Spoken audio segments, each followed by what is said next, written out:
Hey guys, so I watched Shazam yesterday, and if I'm gonna be honest, it's the first feel good superhero film I've seen in a while. Like, this genuinely made me feel like a kid again, and it's funny because the superhero is a kid. His name's Billy Batson, and he's chosen by this wizard to become this champion in the form of an adult superhero. And the first thing that comes to mind now is like how they got two actors to play the kid and the superhero and have them feel like it's the same character, but each of them has distinct personalities.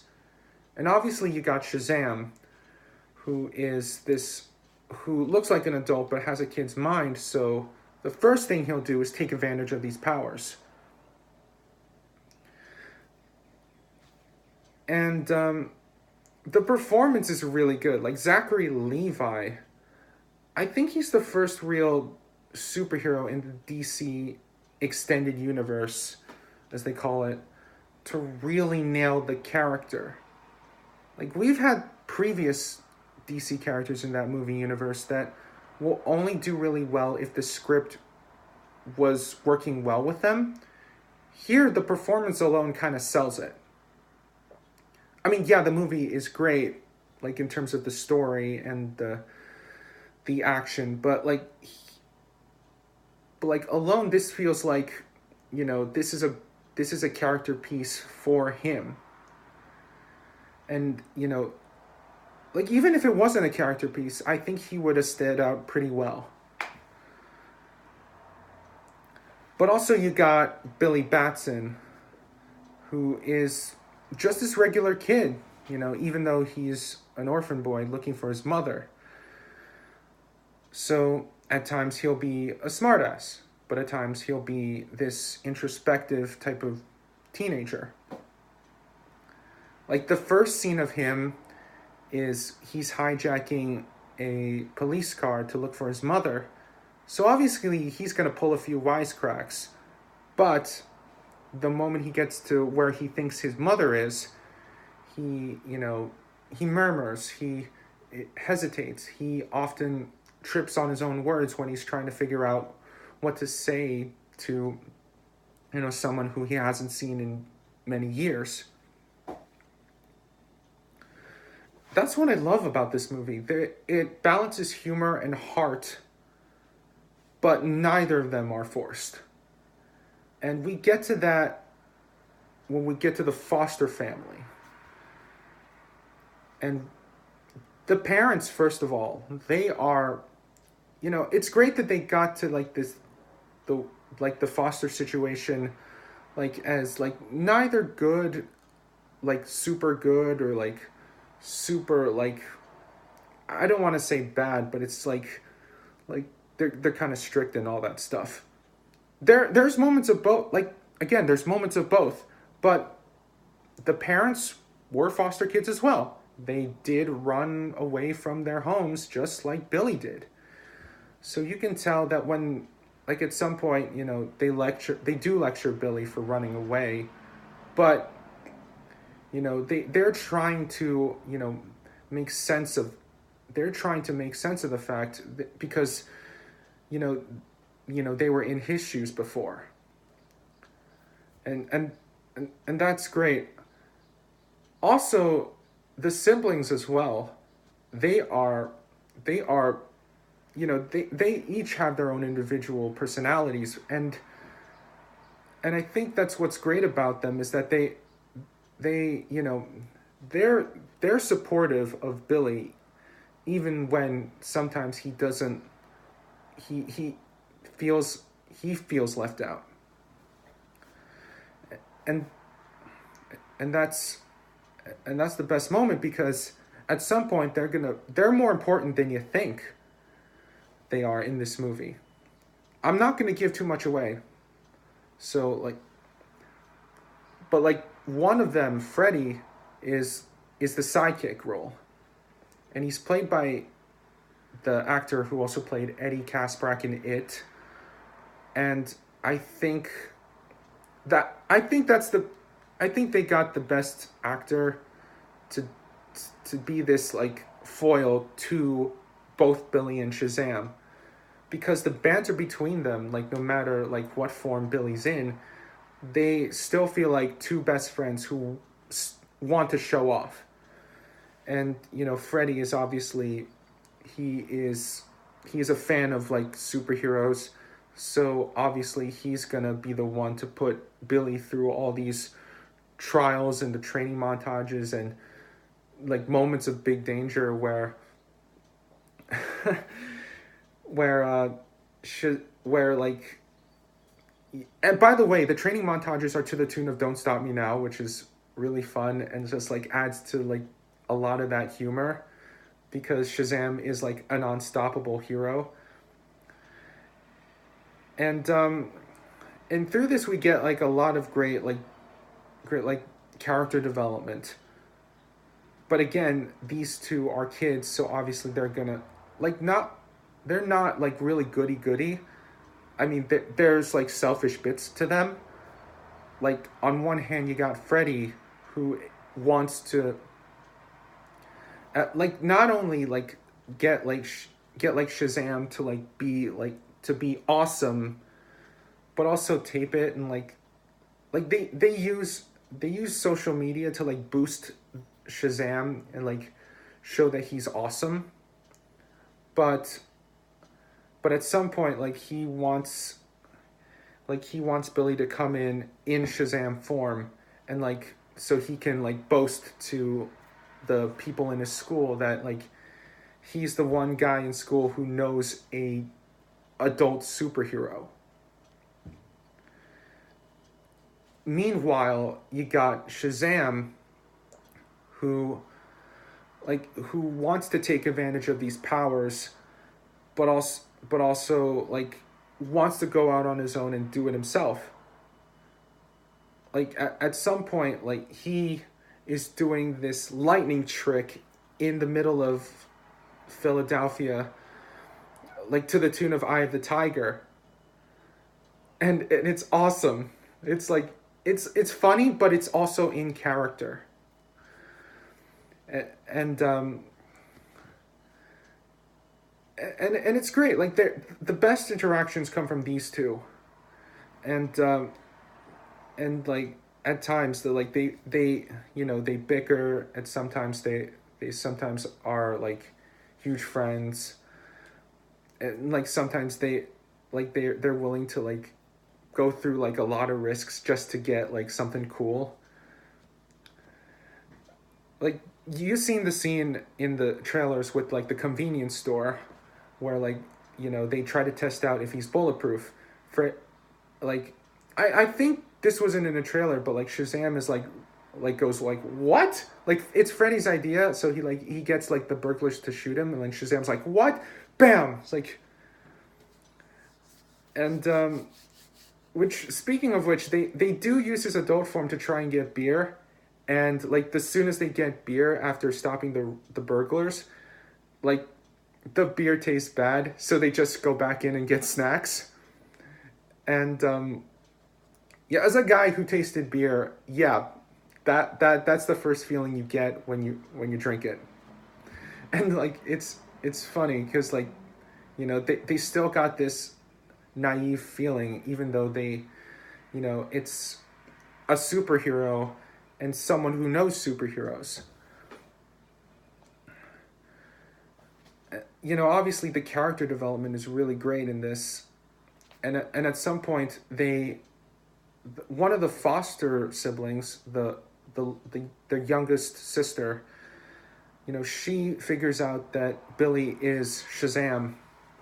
So they try to get her to keep a secret, even though at some point like she keeps her mouth closed, which is funny. And but like obviously they know that like when to keep that a secret, because the family will be the first one when a supervillain tries to get close to a superhero. And sure enough, that's what happens. You know, the supervillain goes after Shazam's foster family, and which brings me to like the main villain, and I think this villain is much better than the villains we've gotten in recent superhero films. Well, several of them at least. And you know, obviously they had to get Mark Strong because you know, he's like this tough guy. But they give him a backstory that's much more that you know, even if it's not like the best, you understand his like why he wants to go after Shazam. Like like the character Lady Savannah, like he is the first one we see who goes to the wizard and is chosen as champion. But he gives into temptation and he is rejected. So like a few years pass and eventually this is what it's so interesting. Like the wizard talked to several other people and it's the same scenario. And like Savannah eventually is working to figure that out by himself just so he can get any sort of power. And well, he does get power, but he is now this vessel for the demon forms of 7 deadly sins. And much like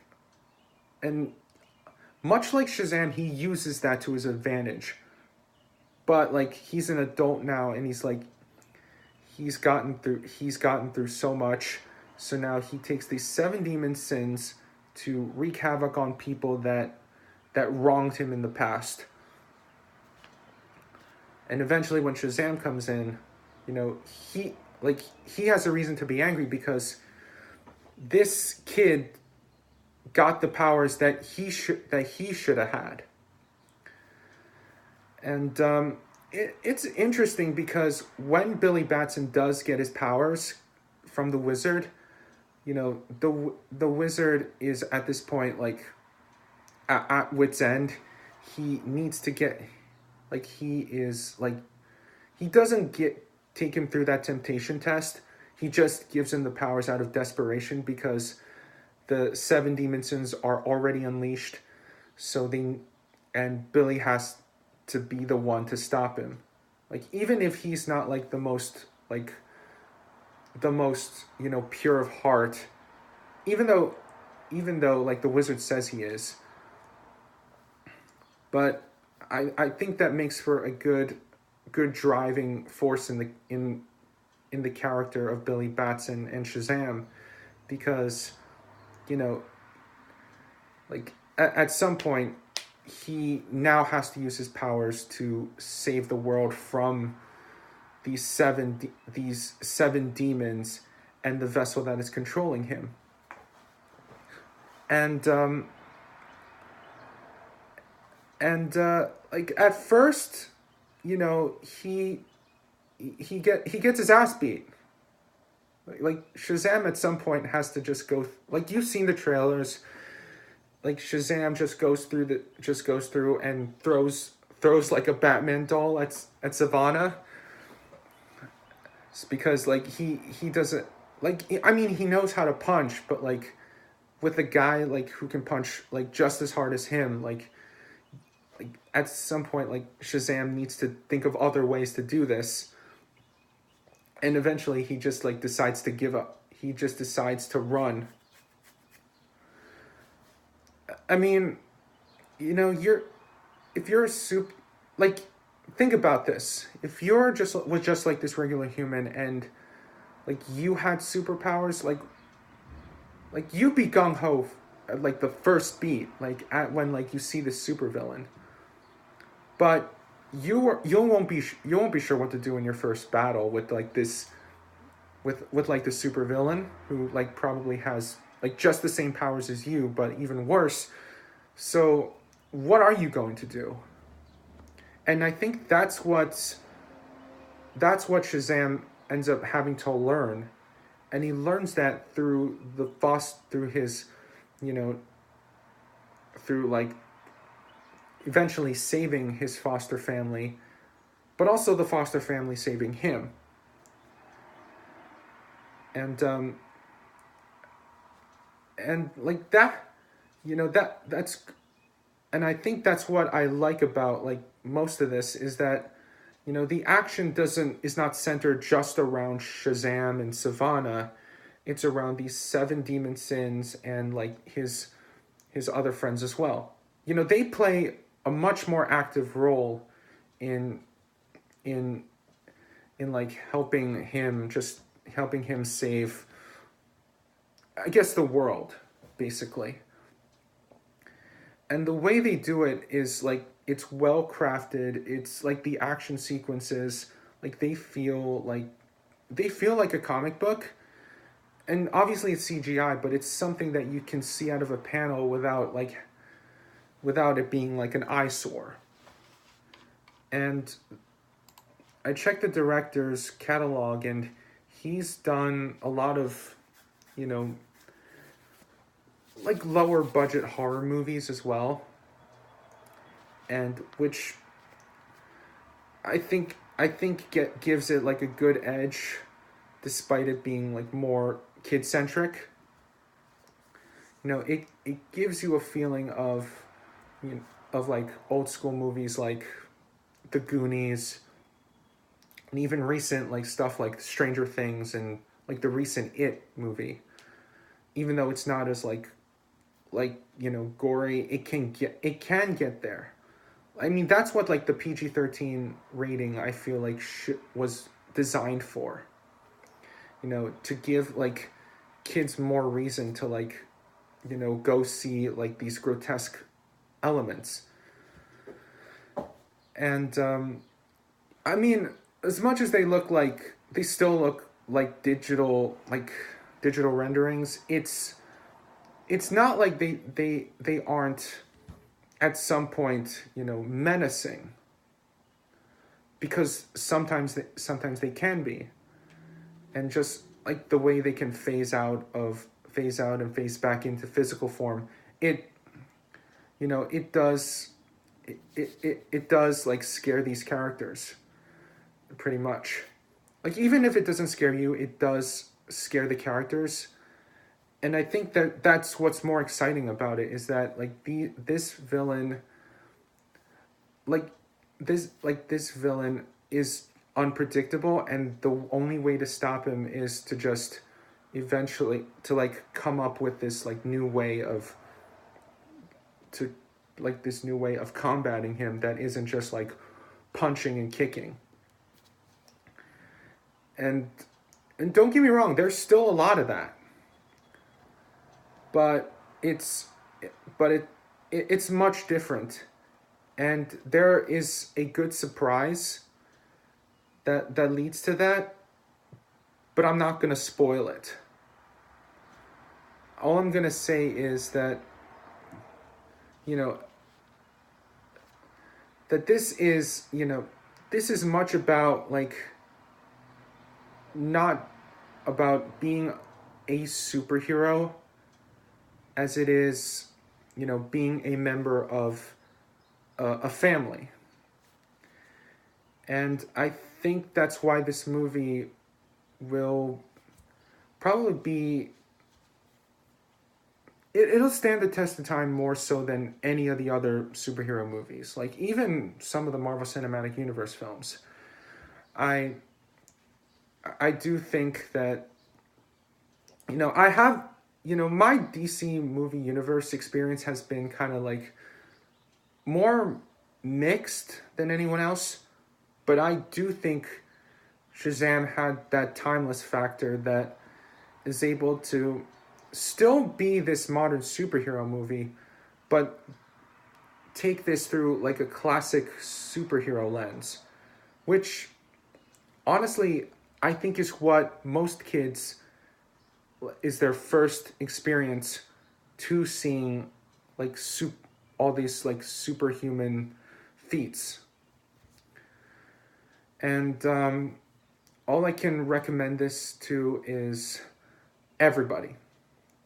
You know, it's as much a family film as it is any sort of superhero film. You know, I feel like this the lighter tone, really made it more worth it. And all I can say is, go see it. You know, it's just as exciting as everyone says it is, and a lot more.